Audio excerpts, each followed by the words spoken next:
आज ही Doubtnut app download करें। Doubtnut पर अपने सभी गणित, रसायन विज्ञान, भौतिक विज्ञान और जीव विज्ञान के डाउट्स का करो सफाया। बस प्रश्न की फोटो खींचो, एक ही प्रश्न को क्रॉप करो और तुरंत वीडियो सोल्यूशन पाओ। अभी डाउनलोड करें। नमस्कार दोस्तों, दिया गया प्रश्न है माइक्रोवेव ओवन का प्रयोग किया जाता है। पहला दिया गया है विकल्प आवेश को त्वरित करने के लिए, दूसरा विकल्प है जलयुक्त पदार्थ का ताप घटाने के लिए, तीसरा जो है विकल्प वह है जलयुक्त पदार्थ का ताप बढ़ाने के लिए और चौथा है इनमें से किसी भी के लिए नहीं। तो माइक्रोवेव ओवन है उसका हमें पता है कि माइक्रोवेव क्या करता है। माइक्रोवेव में हम लोग दोस्तों खाना पकाते हैं नॉर्मली। अगर जानते हैं तो सभी के घरों में सभी के घरों में नहीं तो आपने माइक्रोवेव के बारे में सुना होगा कि माइक्रोवेव क्या करता है। माइक्रोवेव जो होता है वह खाना पकाने में कार्य करता है और खाना पकाने में सहायता करता है। तो हम लोग यह कह सकते हैं कि खाना जो होता है वह किस तरीके का पदार्थ होता है। खाना जो होता है वह जल युक्त पदार्थ होता है, ठीक है, जलयुक्त पदार्थ होता है।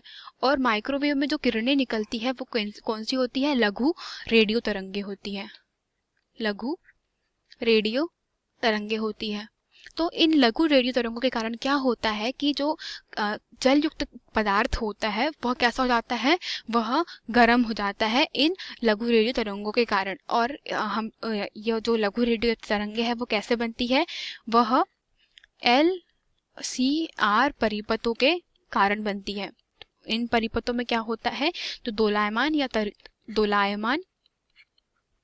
त्वरित जो आवेश होता है, त्वरित आवेश के कारण बनती है, ठीक है। अर्थात अगर हम लोग कहें कि इन परिपथों के कारण जो त्वरित या दोलायमान जो आवेश होता है इनसे तरंगे उत्पन्न होती है, तो जो हमारे पास में ऑप्शन दिया गया है कि आवेश को त्वरित करने के लिए नहीं, यह त्वरित आवेश से उत्पन्न होती है, इसीलिए यह उत्तर गलत होगा। दूसरा है जलयुक्त पदार्थ का ताप घटाने के लिए नहीं। जैसे मैंने बताया कि क्या करती है कि जैसे ही ये जलयुक्त पदार्थों से गुजरती है तो लघु रेडियो तरंगे क्या होती है, उन पदार्थों का कैसे करती है? ताप बढ़ा देती है। तो यह भी सत्य नहीं होगा। तो जलयुक्त पदार्थ का ताप बढ़ाने के लिए तो तीसरा जो है वह सत्य है हमारे थ्योरी के हिसाब से, ठीक है। तो जो सही उत्तर है इसका यह विकल्प क्रमांक 3 है और चौथा दिया गया है इनमें से किसी के लिए भी नहीं। तो हमारा जो सही उत्तर है वह तीसरा है, तो चौथा भी उत्तर कैसा होगा? गलत होगा। तो सही उत्तर क्या है? तीसरा, जलयुक्त पदार्थ का ताप बढ़ाने के लिए, क्योंकि जो खाना होता है हमारा, जो खाद्य पदार्थ होते हैं वह कैसे होते हैं? जलयुक्त पदार्थ के होते हैं।